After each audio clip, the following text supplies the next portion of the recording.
Hello and welcome back to another episode of The Spirit of Creating. And in today's episode, I wanted to talk about how when I first left my conventional job to create art full time, how I was quite averse to certain terminology. So I really didn't like the idea of systems or time blocking or batch creating. And I think I just related it to my job and the work I just left behind. So I kind of aspired to have ultimate freedom. And the idea of creativity to me felt like total freedom with no boundaries or limits or structures. But what I found was I was having difficulty making art in that setting because it felt like I was swimming in the middle of the ocean and I couldn't see land anywhere.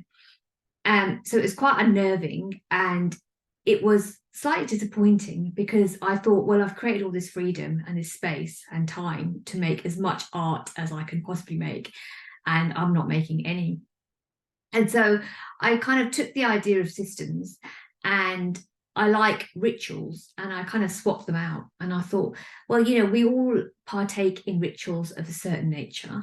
And I like the symbolic aspects of it. So I like the idea that we might light a candle or an incense stick and we have this idea of offerings.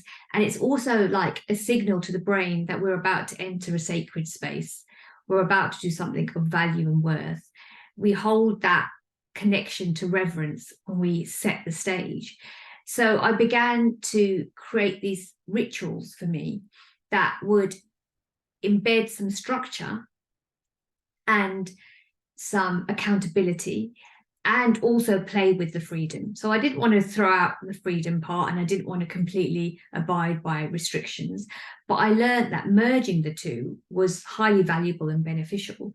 So I didn't mind having a pattern to my day with some flexibility thrown in because it gave me the idea of the freedom I wanted. And I needed the structure to be able to create the art I wanted to make. And it's akin to if I'm going to paint a painting with 100 colors I can choose from, that piece of art is going to be hugely different, not just in outcome, but in the experience of creating it, as opposed to sticking to a 3-color palette and saying, now create something from that. And both have value.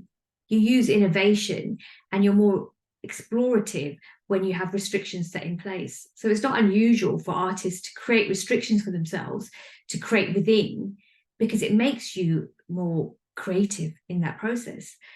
And so it wasn't a case of saying I always wanted 100 colors. Sometimes I wanted 3 to see if I can play within the limits, to see what I could create within structure and boundaries. And then sometimes I wanted the 100-color palette and I wanted to go all out. And it was about merging the two together that eventually worked for me, and where I incorporated rituals into my day to create structures and boundaries in a way that benefited me and that were really bespoke to me. So I wouldn't say to anybody else, do what I do, but it's worth looking at things and ideas that we're averse to and we don't like the idea of, and we think, oh no, that's repellent to me, because we can associate things like artistic creativity and freedom, but we never think that to create the art we want to make, we might need to implement some level of restriction or routine or discipline. And they're words that we can associate with two ends of the spectrum, but merging them can be hugely conducive to the creative process. So this is what I kind of wanted to get you guys to think about, because I have found in my experience now of creating art consistently that I need a bit of both in my world.